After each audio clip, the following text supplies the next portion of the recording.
রোজকার রান্নার থেকে আজকের রেসিপি ঘি রাইস আর ডিম কষা। আজ বানাবো ঘি রাইস আর ডিম কষা। ঘি রাইসটা বানাতে লাগছে জোহা চাল, ঘি, গোটা গরম মশলা, তার মধ্যে এলাচি, দারচিনি, লং, গোলমরিচ, আর লাগবে তেজপাতা। এই হলো ঘি রাইস। আর ডিম কষাতে লাগছে ডিম, পেঁয়াজ, টমেটো, আদা, তেজপাতা। হ্যাঁ, এখন প্রথম বানাবো ডিম কষা। তো আমি কড়াতে তেল দিয়েছি, সরষের তেল দিয়ে আমি ডিমটাকে হলুদ মেখে একটু ভেজে নিব। ডিমটা আমি দাগ দিয়ে কাটি নাই, কারণ ভিতরটা আমি কুসুমটা নরম নরম রেখেছি, তাই আমি আগে ডিমটাকে ভেজে নিই। ডিমটা ভাজা হয়ে গেছে, এখন আমি ডিমটা উঠিয়ে নিলাম। তারপরে তাতে দিয়ে দিলাম তেজপাতা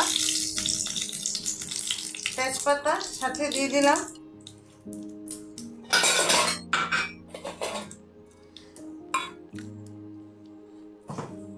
তারপর দিয়ে দিলাম এখানে টমেটো, আদা আর পেঁয়াজ পেস্ট।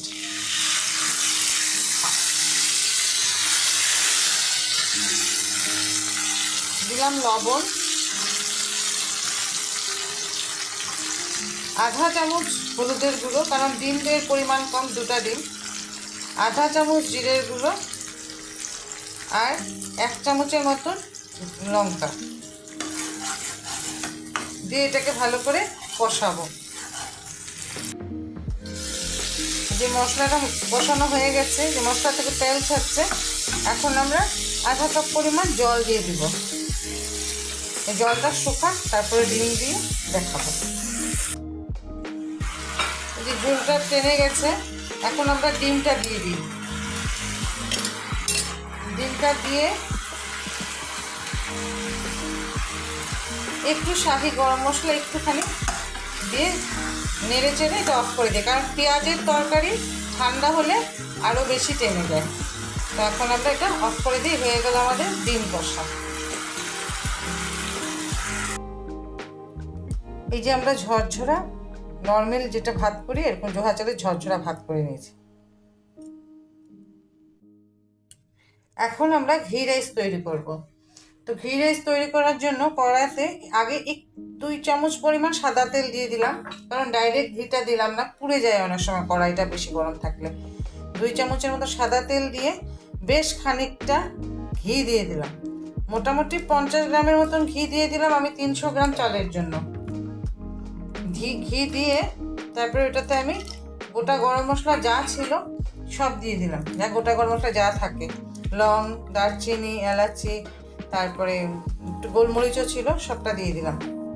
দিয়ে এটা একটু ভাজা ভাজা হলে তারপরে আমি দিয়ে দেবো তেজপাতা।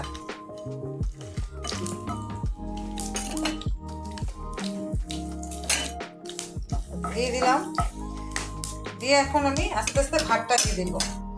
ঘি রাইস সাধারণ, কিন্তু তার মধ্যে সাধারণের মধ্যেও একটু অন্যতম, একটু ভালো লাগে, এটা একটু স্পেশাল।